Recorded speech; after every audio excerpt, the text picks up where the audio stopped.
Welcome to the C Word, the Conservators podcast. Today we're talking about extreme conservation. I'm Jen Mathiasson, an objects conservator based in South Yorkshire. I'm Chloe Ramsey, an objects conservator based in Greater Manchester. And I'm Christina Rivette, an objects conservator based in Cambridgeshire. Right, welcome to the show. As usual, let's do some news. So, first of all, reminder, we're on Patreon. If you'd like to join us and get exclusive bonus content and all sorts of fun little glimpses behind the scenes, please come and join us. A link to it will be in the show notes as usual. And now for some real news. Now, it's gathered a little bit of traction in the popular science sections of things that there's been a discovery that some caterpillars eat plastic. And scientists are very excited by this because they're like, oh, this could solve the world's plastic problems. The things don't, like a plastic bag takes 400 years to biodegrade, and now in a couple of hours they can eat it, right? That's great. These little things are called waxworms because they're quite fond of wax already. All I could think when I saw this... You managed to see the silver lining of this. Immediately I looked at this and went, please don't enter collections. I don't want anything eating plastic as well as everything else. Please don't become an IPM problem. Which is a really bizarre and really conservation-y kind of reaction to this. Immediately, knee-jerk, no! Don't eat my precious collections. It's probably going to be fine. They're looking more into how they produce an enzyme that will help break down plastic and possibly manufacturing that on a large scale, as opposed to breeding loads of the caterpillars, because that would threaten the bee population who is already unhappy. I'm still sensing red flags here. Please experiment responsibly with this, because I don't want my museum to be crawling with little caterpillars eating plastic. I wonder if we can put that through to them. Like, hi, I know you're trying to save the planet. I have a problem with this. I have a really weird, nitpicky, odd problem about this that might never come up. Anyway, so a fascinating and possibly really awesome discovery that I'm also slightly worried about. Amazing. Yeah, quite. And then something else that caught my eye and actually ties quite well into our episode is that on the on Icon's website, in the news section, you can now find an article called Why Conservation Students Should Be Thinking Big. It's written by conservator Lucy Branch, and she's a sculpture conservator, and she is encouraging people to think about new skills that conservators of the future might need. So there's a lot of large-scale art going on in the world that will need to be looked after. So we're talking sculpture, we're talking stuff stuck to buildings. We're talking really massive stuff. And she says skills like abseiling and high ropes training might be useful to a future conservator. And I absolutely love that. That is so hardcore. Oh, that would be amazing if conservators had to have a bit of circus training or, you know, they have to do rock climbing. Oh my God, this is amazing. I got really excited about that. I'll put a link to the article in the show notes because I'm quite excited about that. And that's also a type of extreme conservation to me, where it's, you have to dangle in front of an object to actually be able to clean it. That's pretty amazing. They have things like they approach problems like that a bit in the Science Museum group as well, that they have, you know, forklift driving licenses. Yeah, and, quite. That's another thing she brings up, that it might be useful to be able to maneuver a crane, a cherry picker, or that sort of thing. So it's taking working at height to a whole different degree, which is fantastic. But yeah, so I got quite excited with that article. So I'll pop a link to that in our show notes. No, I'm not sure I fancy working at that level of height, though. I'm not sure abseiling is really for me. She does say that even if you're not comfortable with heights now, don't think that you have to stay uncomfortable with it. It's like you can challenge yourself and get better at it.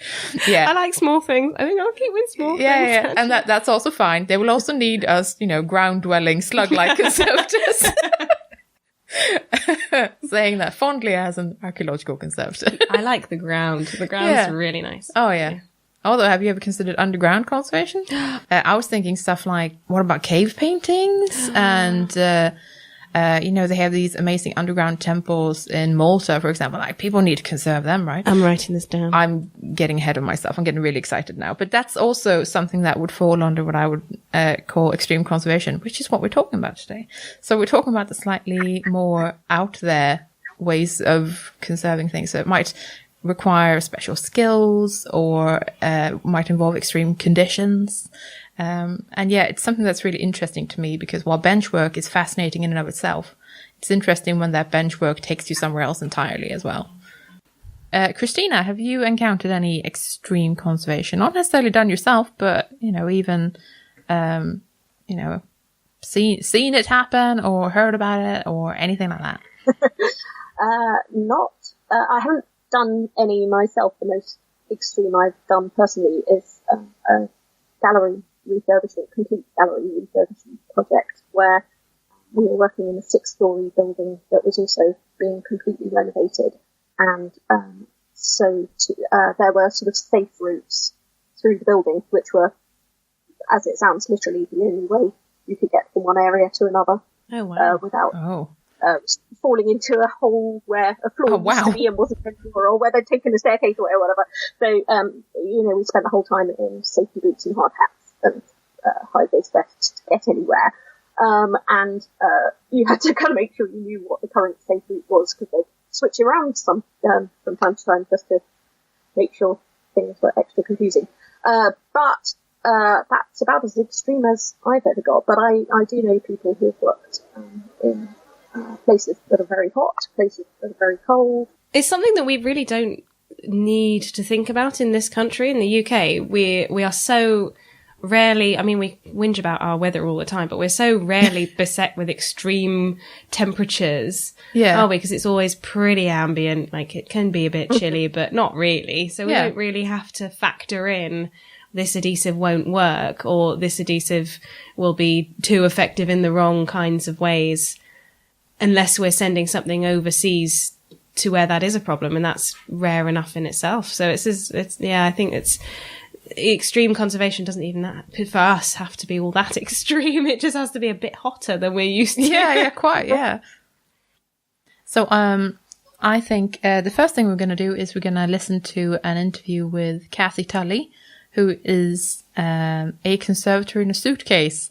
And this interview is about a year and a half old, but I think it's so relevant to this topic. So I met Cathy in a pub in Cambridge, and we had a little natter about what it's like working extremely short-term contracts, not having necessarily a permanent home to go back to, and living out of your suitcase for a prolonged time doing conservation.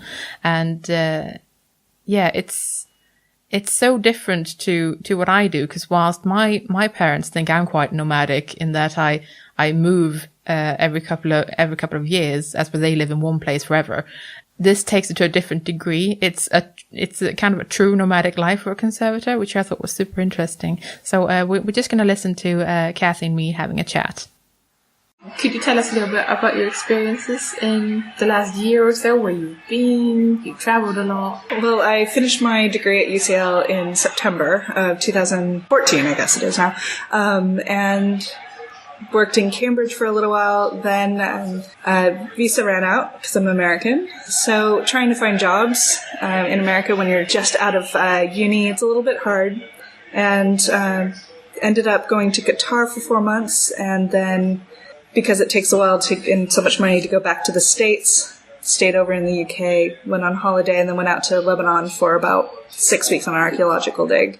And now I'm back in the UK and waiting to work a little bit more with the group down in Qatar. So basically what I've been doing, I'm traveling around, mixture of object work but mostly research. So doing a lot of research on cleaning of how we clean, what decision making, that kind of stuff. So it's kind of a combination of whatever I could grab in the way of jobs to kind of keep working in conservation. How do you cope with traveling for such extended periods of time? I mean, is it not tiring? Do you have a bolt hole somewhere where you always come back to, or? Well, I was lucky enough, so I was in Qatar for 4 months, and that was nice to be able to just settle down and work there for a while. After that, kind of went on holiday for 5 weeks, waiting for the next job, because it's hard to find something for only 5 weeks in the summer. So basically lived out of a suitcase, traveling around Europe, went back to the States for a little bit, but then back out to an archaeological dig. So it's exhausting, flying around back and forth. And I'm from California, so if I go back home, it's an 11-hour flight at least from the UK. So try to avoid that. So it's been a lot of living out of a suitcase in the UK. I traveled around Europe for a little bit with a friend. So a lot of amazing experiences, but it's very tiring, and I didn't expect that. Yeah, and trying to pack in a small suitcase that you can manage everywhere for several different climates, the UK, Qatar, and a dig in Lebanon that's 40 degrees every day. So it's just, I've gotten very good at packing, very good at packing in small spaces. And meeting a lot of people around the world and relying on the kindness of strangers and sleeping on couches and spare beds. Do you find that you have to buy new things in each country and then discard them at the end? Or? I buy a few. Qatar, I bought a few because I didn't have nice enough clothes. I didn't realize it was going to be an office setting as much as I was. So I wanted to buy a couple nicer shirts, that kind of stuff. And there I had to discard a few things, but also I just got better at packing. Nothing's ever not wrinkled, so everything comes out very wrinkled because it's packed in so tightly. I wasn't expecting to go back to the States, go back to my parents' house. Was able to do that this summer to celebrate their 50th wedding anniversary. So it's kind of spur of the moment. So I was able to drop off some stuff, pick up other things. But I did buy a few things need hiking shoes, shoes for the dig, which I didn't. I had a pair of tennis shoes, but didn't really work the job. So I was able to kind of do those things. Now that I'm in the UK, it's about 15 degrees. It's a little bit harder. Yeah, it's a bit challenging even for us who live here. Yeah, and after being in 40-degree weather for most of the year, it's just been kind of a shock. So yeah, I do kind of discard a few things, but I also bought really cheap things for the dig. So I guess that answers the next question about how you handle long-term storage of, your belongings in a way. So you keep those essentially at home in California. And yeah, so that's your home base. Yeah, my home base is my parents' house in California. I mean, they've been nice enough to store everything in several suitcases. When I moved back from the UK, basically they're still in those 2 huge suitcases. How did you end up doing this? Well, I ended up in Qatar just because one of my professors emailed out a job advert, I guess, for somebody to work for UCL Qatar, and jumped at the chance. It was seizing an opportunity when I came across. Had you worked abroad before, in those kinds of countries, or? I never worked in Qatar in the Gulf, but I did a dig in Jordan before, 2 of them. And then I did a dig in Lebanon, which is actually the dig I went back to in the summer. So I was working there. Again, 2 years ago when I went out to Lebanon on the stake, it was somebody from the university sent out an email asking for conservation students.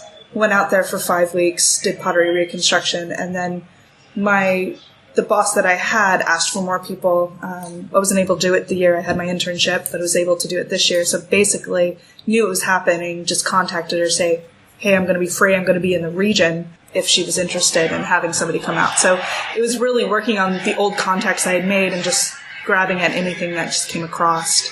Have you found that any skills have been more useful to you than others when you work as internationally as you do? I think the interpersonal skills and being able to be an easy person to work with and be a reliable and dependable person and to get things done and just communicate well. Yeah, I think that's been probably the best, because if you're enjoyable to work with, they'll ask you back, they have positive memories of you.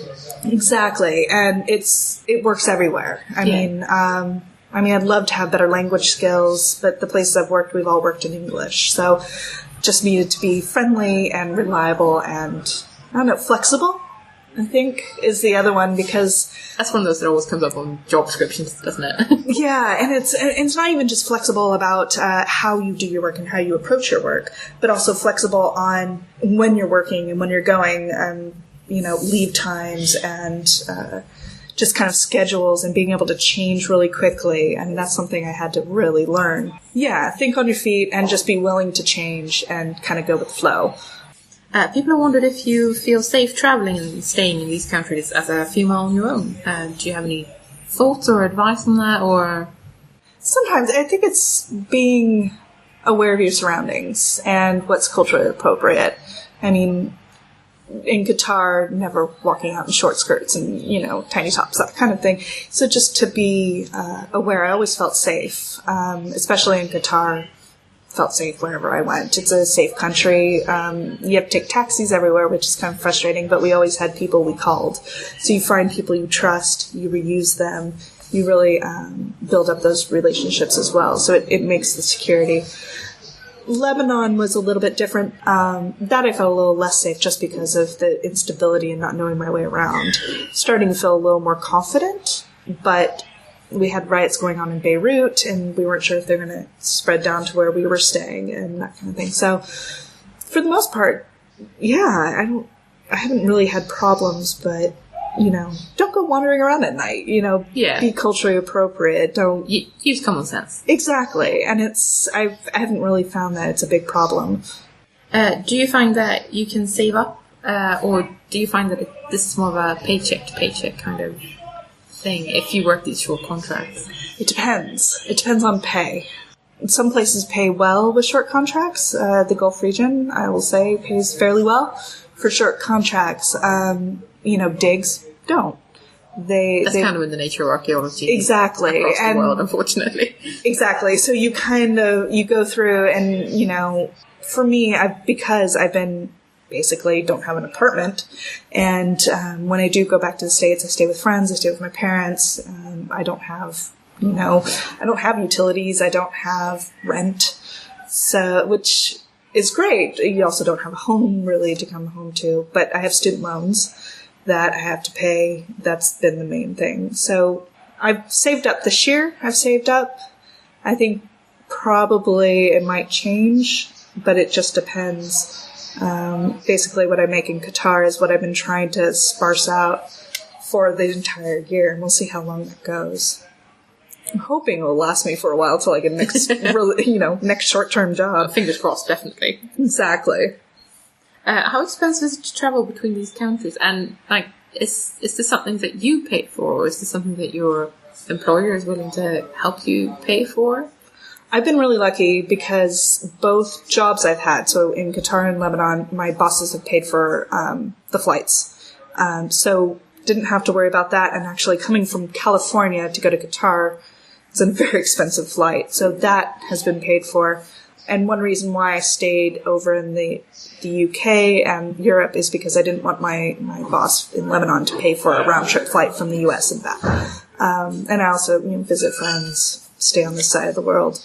So it is quite expensive just because of where my base is. So, but this is kind of a mix of you being a considerate employee and then being quite generous, actually. Yes. Yeah. And do you work with other conservators most of the time, or do you work on your own, or as a part of a team with, a mixed professionals? I think, again, it's the two different jobs. Working with other conservators, I actually like working with other conservators instead of on my own. For a research, for a university, of course, there's going to be other conservators there, and working for a conservator on her research project. So it's a group of people, and then meeting a lot more archaeologists, cultural heritage professionals, museum curators, and then working on site on an archaeological dig. Meet a lot of archaeologists, a couple other conservators work there as well. So it's a mix of people, and you're mixing with all nationalities as well, and people from all over Europe and all over kind of Middle East kind of a little bit too, which has been really kind of fascinating. But conservators mostly. I haven't been working on my own yet. Oh, that's good. That sounds like you're not lonely or anything, No, it's always no. And there's always team. there's always somebody else to bounce ideas off of. Oh, that's great. And to work with, and because I've only been out for a year, so doing research and that kind of thing, that's familiar. But you're working on somebody else's project, you need to work with that person. But working on, on site doing objects, it's nice to have somebody else to bounce ideas off of, when you're dealing with circumstances you're not used to, like, 40, 45 degree weather or heat and, objects that you just have not come across. Yeah. So they might not have the expertise, but at least they have the ideas in the background, and you can kind of go, well, if this works, yeah, let's do that. Well, maybe we should try this. Okay, let's test this. And so I like working with groups, and I think probably continue to do that as long as I can, which is good for a beginning conservator, I think. Yeah, not bad. Have you found that conservation goals and ideals are different across different continents, or are they similar? Like minimal intervention, aesthetic ideals, that sort of thing, or... They're definitely different. Definitely different. And I think it also depends on where people are trained. And then it's a mixture of where they were trained, when they were trained, and the culture that they're now in, and the museum they're now in, or the situation. I found a lot more, we're very minimal intervention, with archaeological material, you leave the holes, you only do structural fills, you do those kind of things, and I've seen a lot more of, not full restoration, but to complete the object. Let's say it's a pot, they'll complete the pot, but make sure the fills are known as fills. So it's this kind of meeting of the two, where you can tell that these are not original, but the full pot will be done, whereas we would leave like a rim, part of a rim off, or a hole here and there. They would complete it. Okay. So it's a little bit different, but I think it has to do, what society you're in and what they're looking for in the museum. Because an art museum... And the composition of the people who are working there. Exactly. So it's just, it's that good old phrase. It depends. Yeah. It just depends. Do you bring your own equipment and tools with you, or do you use what's supplied by your employer at the time? It's a mixture. I working in Qatar, I was working with computers and that kind of thing, so I wasn't really working on objects that much. On the dig, I kind of gave my boss a list of things that I thought might be useful, or things I thought I needed or used last time, to make sure they were out on site. And she actually tracked those down, got them, because a lot of things are, when you're traveling abroad, they're really hard, like acetones, solvents, chemicals, you can't get them. You can't, different permits, etc. Exactly. You can't bring them into the country in some cases. I mean, paraloids and stuff like that, usually you can get in. It's not too big of a problem. Just depends on where you're going and what it looks like in your bag and the X-ray. Yeah, exactly. So, but, solvents, no. You have to get somebody in the country, and knowing conservators in the country, you can actually get those supplies, which is nice. So finding contacts in the country you're going to is great. Plan ahead, I found, is the number one thing to do, and I don't mean weeks, I mean 3 to 6 months ahead to start getting materials. But I always bring my own tools, and probably I'll bring more of my own specialized tools, and make sure I have scalpel blades and different things that I think if I only went a little bit of, like we requested fumed silica and we got tons of it. Well, we only need a little bit. So those kind of things that are easy to pack, I probably would start bringing my own, just to make sure in case we just needed a little bit here, we don't have to wait several weeks to get it. Thank you so much, Cathy. That's all the questions I had. Now, I think this interview was interesting in that it really talked about the difficulties of, for example, getting supplies in a different country, and how difficult it can be to find trusted suppliers or to get anything in that you need, and the need to stay flexible but also plan ahead quite meticulously, because you might not be able to get anything. In advance. Yeah, so you might not be able to get anything, with a couple of weeks' notice. You need months to plan ahead for, conserving something in a desert, which is pretty fascinating to me. I think, having what she said about her toolkit, of being her specialist tools was really interesting, because obviously people have their own equipment, but it's so bulky, even just a box of gloves can take up far more space in your luggage than you might really care to take up with gloves. I go and see clients quite regularly, so bringing your own, just a couple of boxes of gloves is a massive pain in the bum sometimes. And I don't travel internationally, so so I just go on a train, which is fine. But bringing it with you on international travel and staying in hotel rooms and all that stuff, gosh, that's challenging. And the skills that she is developing as well, in terms of, simply interpersonal skills, as she was saying, and contacts of people all around the world is really amazing, Yeah. I know, abseiling is one thing. Being able to keep good contacts and knowing people and routes and where conservators are needed. I think it's true freelancing, isn't it? When you're not in one place to build a client base, your client base is you are there to do a job. The thing I found really extreme was the length of time of each project, as in weeks, not even months sometimes.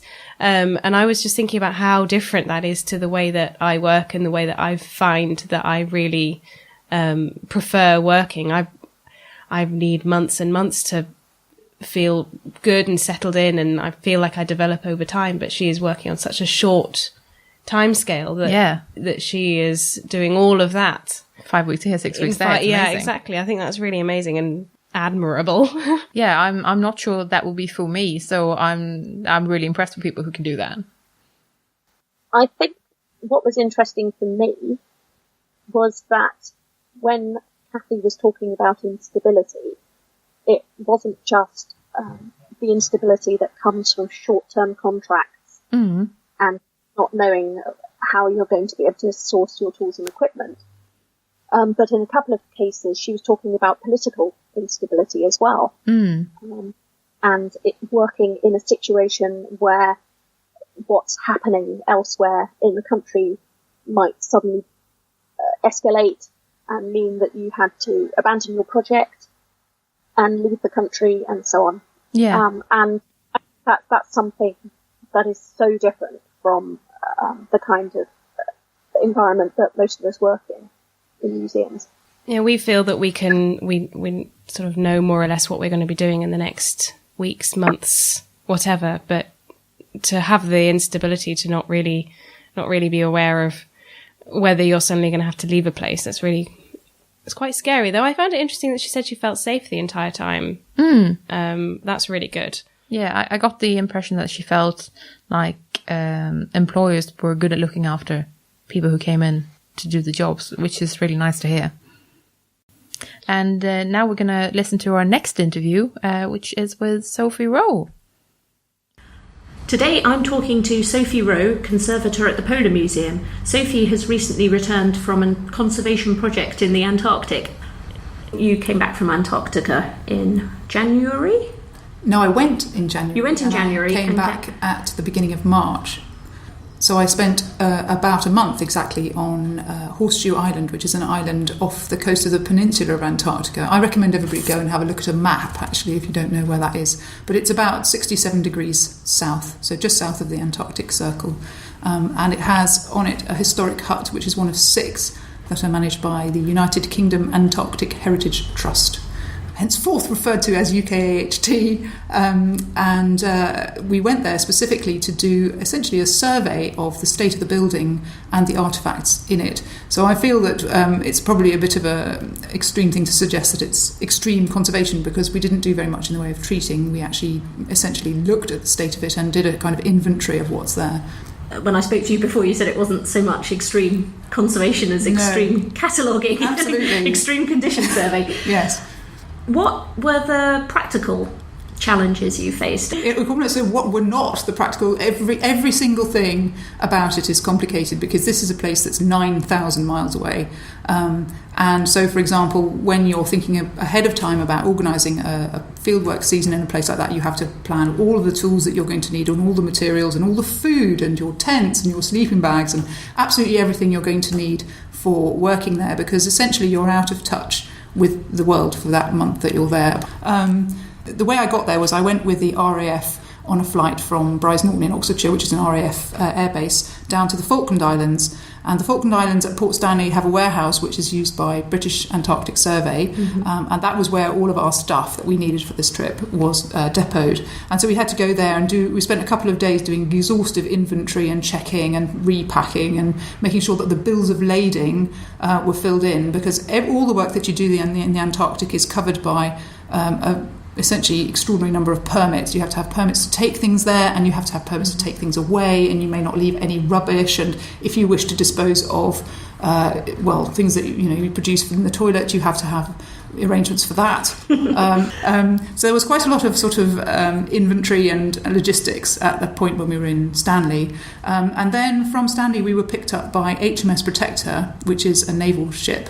And the UKHC are extremely well supported by HMS Protector. I think it wouldn't be possible for them to do a lot of their work without that backup, because we had I think we had about 4 or possibly 4.5 tons of things that we had to take with us. So that included obviously our food, but also a lot of tools, plywood for making emergency repairs to the buildings, lots of roofing felt, which is extremely heavy. We had a lot of fuel. We had generators, so we had diesel and petrol, and we also had water. So lots and lots of really heavy stuff that we had to take with us, and that's not something that you can put onto a cruise ship, even if a cruise ship were coming. We arrived anyway in Marguerite Bay, which is the part of the Antarctic Peninsula where Horseshoe Island is, and it is stunningly beautiful. There are mountains that come right down to the sea, and the feeling that you have when you're there is it's a bit like the high Alps, if you've ever been, where the mountains are very, very sharp and there's beautiful ice all over them and they look extraordinarily impenetrable, and then they come right down to the sea. So they're not very high, actually. They're often sort of 500 or 600 metres high, but they have a feeling of being much, much higher than that because they're so sort of inaccessible looking. And then obviously wonderful wildlife, amazing birds, whales, seals, penguins, all that kind of thing. And that was really great. So we arrived on the 28th of January and we were supposed to land on Horseshoe, and there was just a lot of brash ice around the island, which is sort of chopped up little bits of icebergs. The icebergs are always breaking up, and there were lots of lumps and bumps of this. And we couldn't take Protector close up to the island because it's not deep enough. So you would have to ferry everything backwards and forwards on small boats.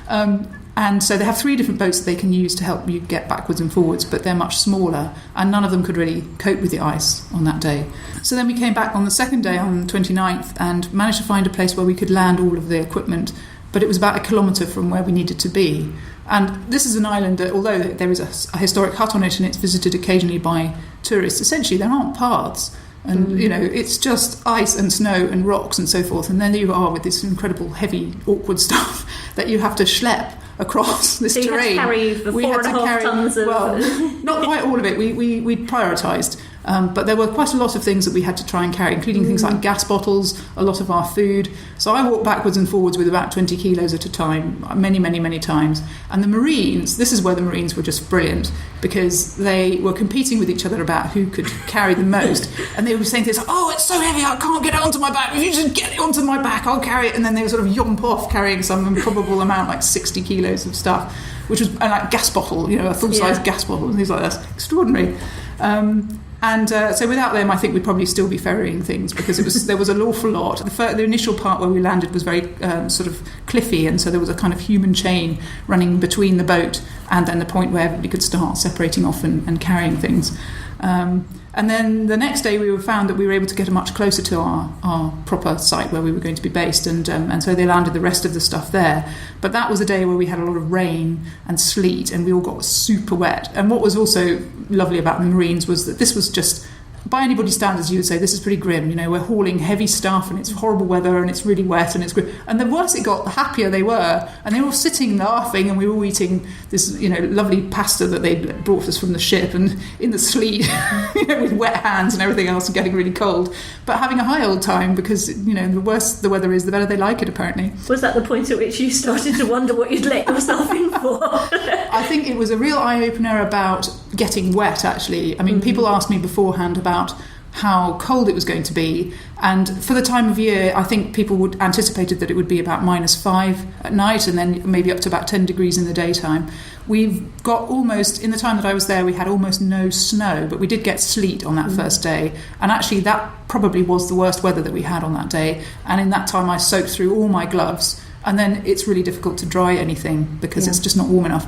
And so this is why you have loads and loads of spares of things. But it was an eye-opener because once you've got wet clothes, it's suddenly much harder to get warm. We were sleeping in two-man tents. We had a 2-man tent each, which was lovely. And then we also had a kind of working tent. So Michael, who was the carpenter on the expedition, I should probably introduce the people who were on the expedition. We were 4. So me, conservator, never been to the Antarctic before. Then we had Liesl and Michael, who have both been working for UKHT for many years, doing maintenance work on all of the huts that they have. So they run 6 huts, and Liesl and Michael have been going around all these different huts doing that kind of repair, emergency repair, and making sure they don't blow down in wind every winter. It's extremely valuable work that they've been doing. So they're both very, very experienced with the Antarctic. And then the last person we had was Al Fastier, and he is actually the buildings project manager at New Zealand Antarctic Heritage Trust. And New Zealand Antarctic Heritage Trust manage the much more famous huts that Scott used, Shackleton, Borchgrevink. Very recently they've had a campaign to work on the Edmund Hillary hut, which was used in the 1950s Transantarctic expedition with Vivian Fuchs. So he's enormously experienced with working in these kinds of conditions, although the work that they do is all on the Ross Ice Shelf, or the majority of it's on the Ross Ice Shelf, so the terrain is completely different. And conservators might remember that there was, for a period, quite a long number of seasons where people could go down and work on and artefacts from those huts on the ice. They actually had porta cabins set up on the ice, and people spent the winter there and did the conservation treatments. And it would be great to be able to do something similar for UKHT, but in practice I don't know how possible that is, because we're talking about rocky islands as opposed to a nice flat ice shelf. So whether it's actually feasible to run the same kind of conservation project is one of the things that has to be decided now as a result of the work we've been doing. But you were asking about other sort of logistical aspects or difficulties there are in working in those conditions, and one of them is that it's cold and things like batteries don't work very well. So I went to make up some solution of Cluse LG. I wanted to do some basic repairs to pieces of paper that were stuck to the walls that needed a bit of just tacking down and making safe. And I went to make a solution of Cluse LG, and I had brought the weighing scales, and I brought spare battery and everything else, and I could not get them to work, and I wore it inside my clothes for a day to see if I could warm it up and coax it into life, and I couldn't. So I ended up having to make my solution up, in a best guess kind of way. So it was sort of vaguely whatever percentage it was. And we had similar problems with the computers as well, where the computers we had wouldn't accept charge unless you went around wearing them in your clothes for a while. And I think it's something that's quite a well-known problem with cold weather working, but it's when you think about gathering a lot of information and trying to digitise it, and then you have these kinds of issues, it does make it much more challenging to do. So did you have to record everything with pencil and paper? Yeah, that is what I did, and I'm now in the process of digitising it afterwards. So that, yes, is quite time-consuming, naturally. What about actually working in cold conditions? I can imagine if your hands are cold and it's a... Yes, you go outside and jump up and down a lot. You do, because in the nature of it, I think anyone who's done a condition survey knows it's not enormously physically active. You actually, if you're looking at artefacts within this historic hut, I was trying to avoid moving things more than absolutely necessary, because I was trying to leave things as much as possible kind of in situ. So I wasn't moving around very much, and I did get cold.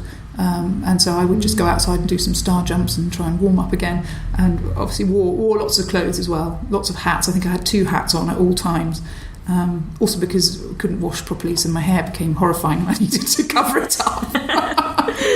And the other thing was we ate so many meals. We had 4 meals a day because, well, partly we worked about 12 hours a day. We started working at about 7:30 and finished about 7:30 in the evening, and then sometimes carried on into the evening doing computer work. So we broke it up a bit by having unbridled sessions with peanut butter and crackers and chocolate and all sorts of things. And it was fun. I enjoyed that part.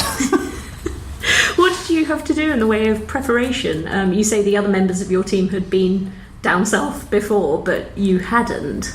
So we had in the UK in July, this is the July before we went down, we had a week where we did training, and quite a lot of this was involved meeting with the architects who are consulting on how the building should be managed. So one of the interesting questions is, when interpreting this hut and the history of it for an audience of people coming down south, at what point do you draw the line and say the history of this is the history as opposed to the use, because it's been used as a facility. Last year I expect people were in it using it for that. But I think that still remains to be decided. I mean, a natural line could be drawn at the point when dogs stopped being used in the Antarctic, which was in 1992, or you might take the view that you want to kind of present mostly its history in the 1950s and 60s, when it was very actively used as a surveying base for mapping and meteorological work and geological work in the peninsula. Sorry, you did ask me about the training. To go back to the training, we had training in certain sort of quite practical things like ladder training and roof training and harness training in case we needed to get up onto the roof, and making sure we could do that safely. We also met the architects and talked to them a lot about what they already knew about the building and then the kind of information they wanted to gather about the building. There were some quite sort of complicated conversations about asbestos, because there's quite a lot of asbestos in the structure, and part of the attic has actually been sealed off in a previous campaign in about 5 years ago. I think they came and sealed off part of the attic because there's that loose asbestos insulation up there, which is clearly not very good for you. We also talked about the kind of information we wanted to gather from the artefact survey, which is what I was involved in. So when I went out, nobody knew exactly how many artefacts there were, and there was a guess that it might be 10,000 or it might be fewer than that, it might be just 4,000 or so. Nobody really quite knew. So we were laying bets all the way through how many it would end up being. And it is a bit of a guess, because quite a lot of the artefacts are things like tins full of screws, and so you kind of guess how many screws there are in the box, because there wasn't very much time to gather all this information. But the best guess at the moment is it's in the region of 7,750. Did you manage artifacts. to look at all of them? I took photographs of everything. Wow. And but some of those things have to be kind of recorded as groups. So if you have a shelf with an awful lot of food tins on it, you'll tend to regard them as a group of things rather than give each tin an individual identity. So all of those things were identified and also labelled. And the labelling was something where I was very keen to try and do that in such a way that it wouldn't be too intrusive, because it would be a great shame to go into what is a very atmospheric, you go in and you feel as if you've walked back in time. It's lovely. So all of that atmosphere is there, and I think if you went in and then just saw hundreds of little white labels on everything, it would very much detract from that. So I was quite careful to conceal the labels. So although everything is labelled, it's often labelled where you have to be a bit artful and look for them, because like lots of Bakelite switches with labels underneath where they're not very obvious, and round the back of the tins and all that sort of thing. So I hope that it's been done in a way where it's not too obvious to anyone else. How did you label them? I think there's been a bit of work done by your predecessor at the Polar Museum on sort of labelling techniques for objects in very cold conditions. Did you find that you were able to label them with sort of B72 and ink? No, right. I didn't do that. So one of the things that is a problem with B72 is that the acetone doesn't always go off, and because I actually had to do this work in the cold, so when you're working in the cold and you have no option to warm things up, you sort of have to accept that paraloid isn't going to work. And I did do quite a lot of testing before I went out. NZAHT have also done a thing where they've used Tyvek soaked in paraloid, which they've stuck on with paraloid. Mm-hmm.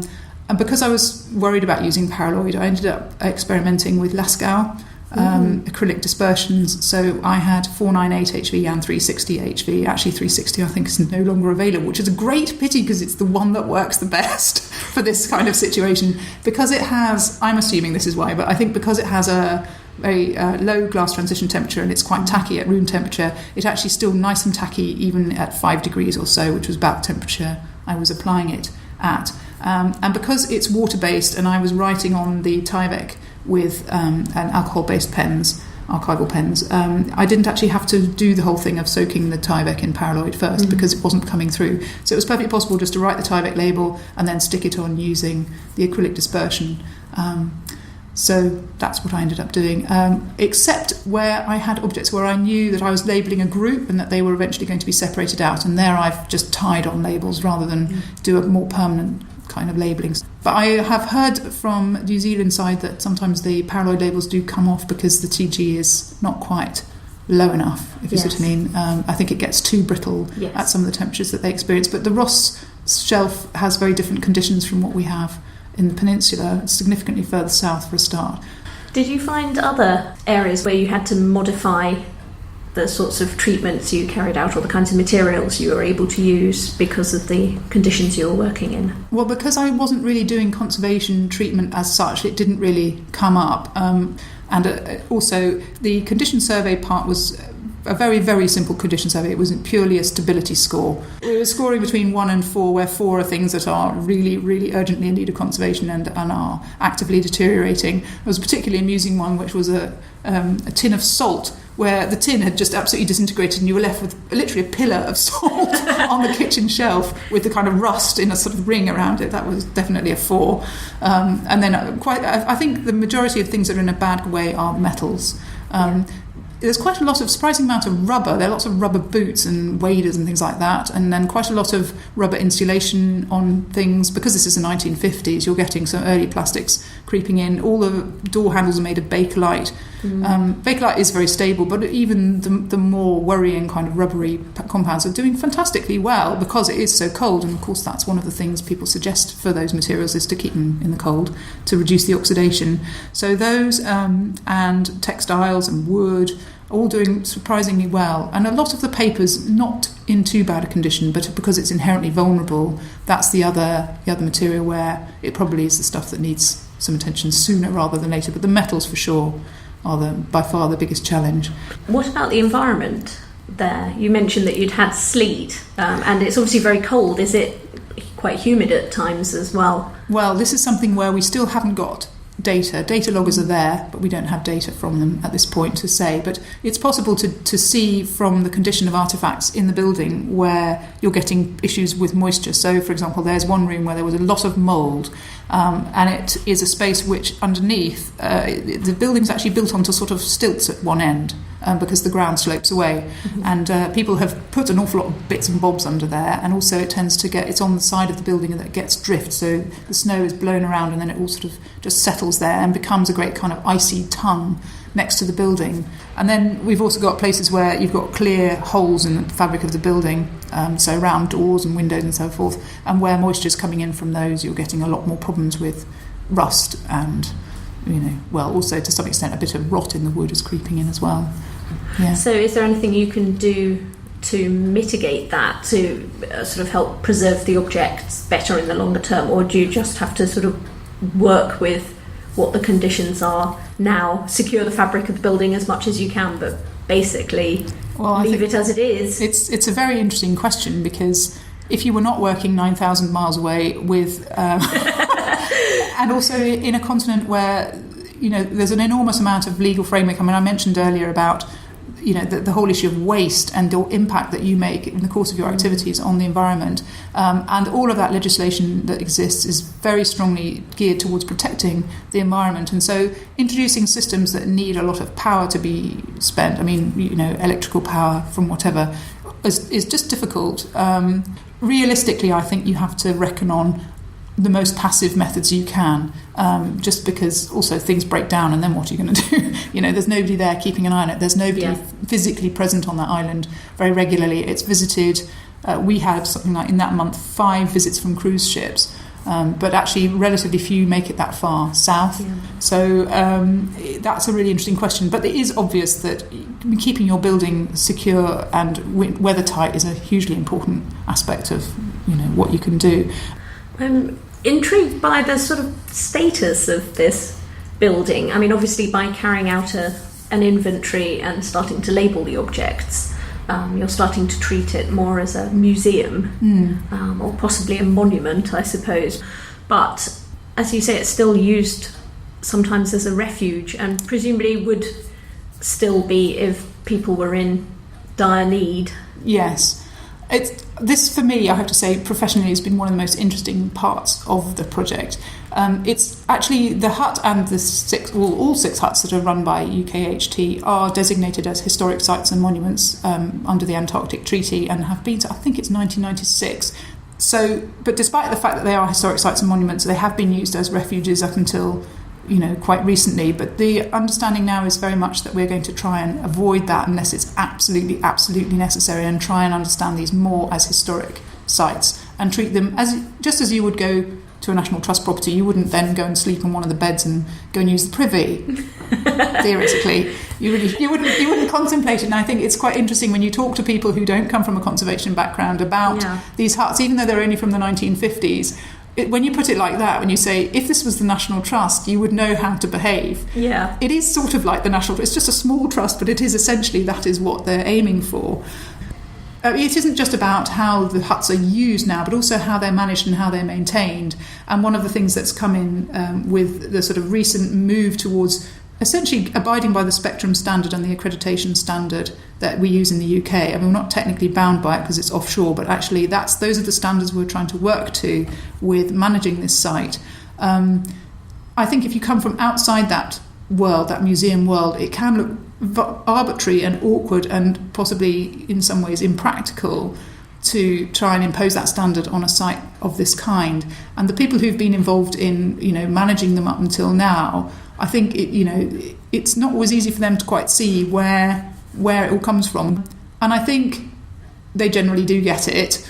And I think if you have done it that way and are now being asked to do it in a different way, it can feel like an implicit criticism of what you did before. And it's really important to understand, if they hadn't done what they did in the past, there wouldn't be anything to preserve. I think, before you go any further, you have to understand those previous maintenance efforts are not undermined at all by the fact that we've now shifted a bit to a different approach. So what's likely to happen next now you've done the inventory, you've identified some objects that are in need of conservation? Yes.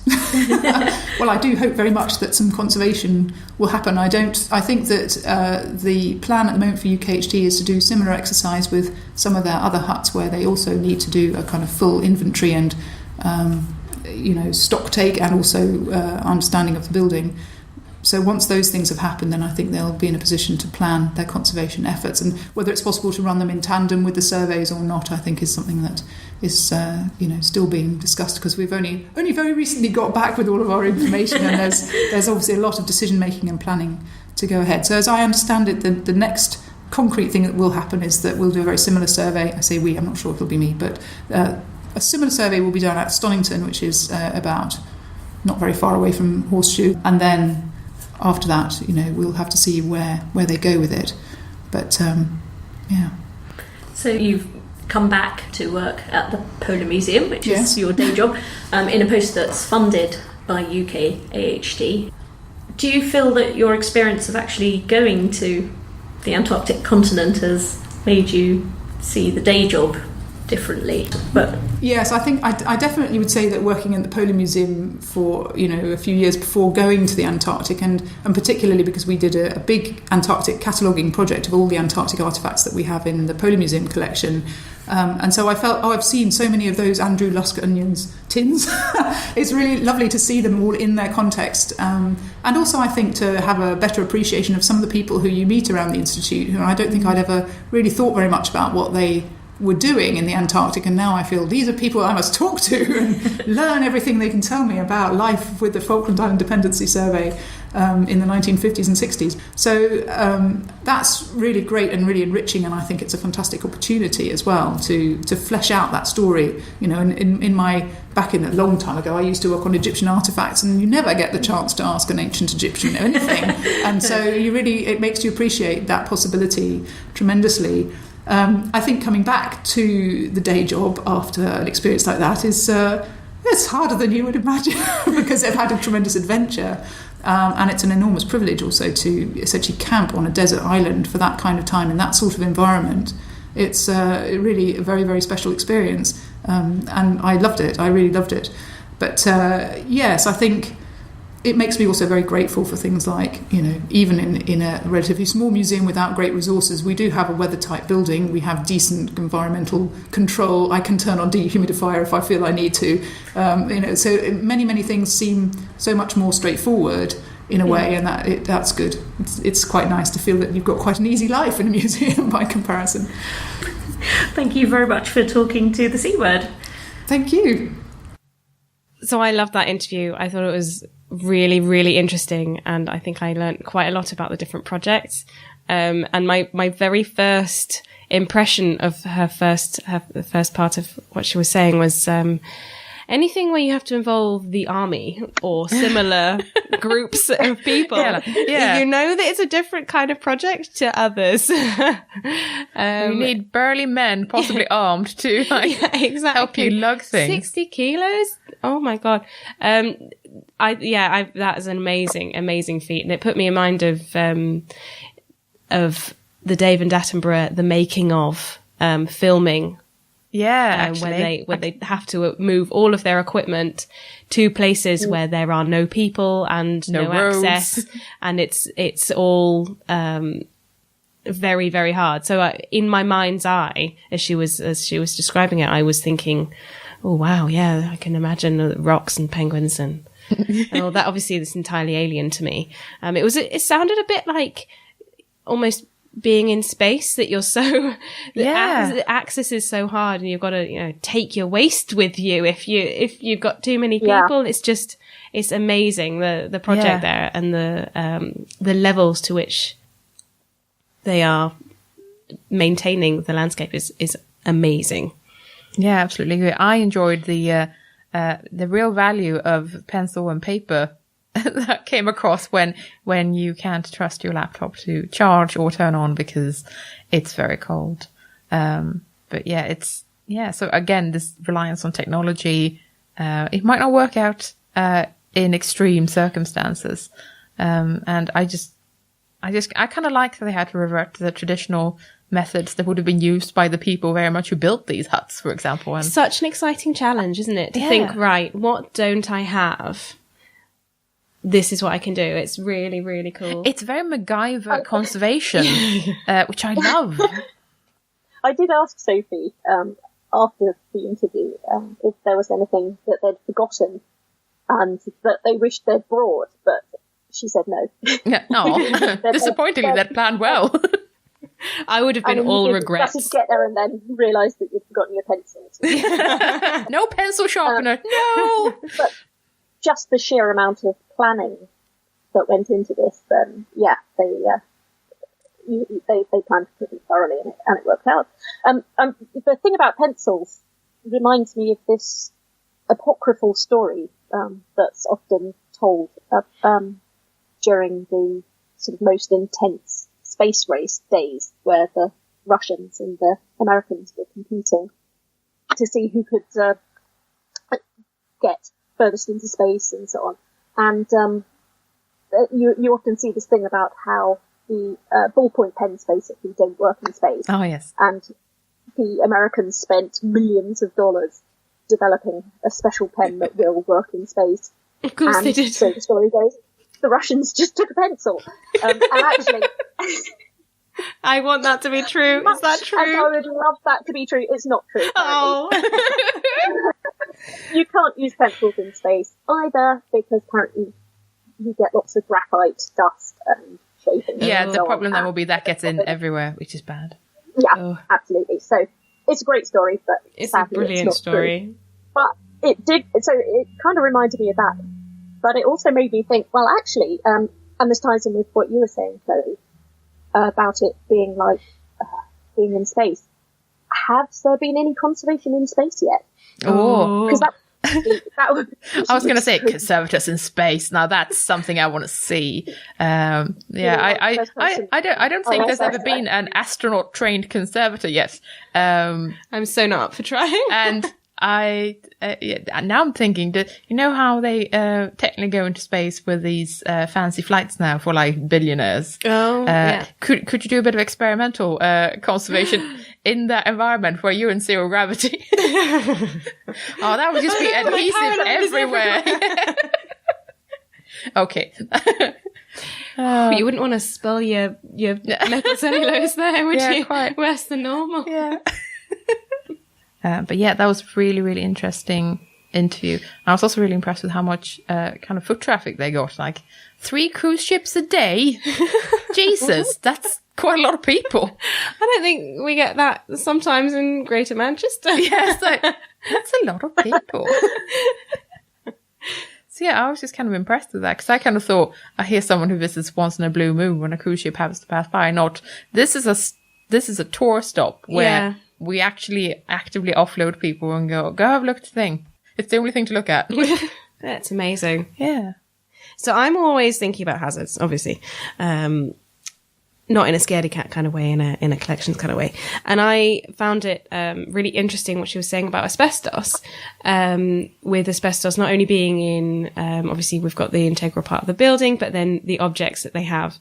And it made me think that that project seems to be, you know, in the middle of nowhere, better at asbestos management than some museums are in this country. That it's such a sort of specific problem to have, that it's, you know, it's interesting, quite but specialist knowledge. Do you also think that you're more hazard aware in an extreme environment than you might be in a kind of everyday environment where you're so used to everything anyway that it might not occur to you that something is a hazard, or that something is worth taking seriously? Maybe, but I'd counter that, to be honest with, I mean, obviously I've been trained specifically on quite a lot of different specific types of hazards, asbestos being one of them.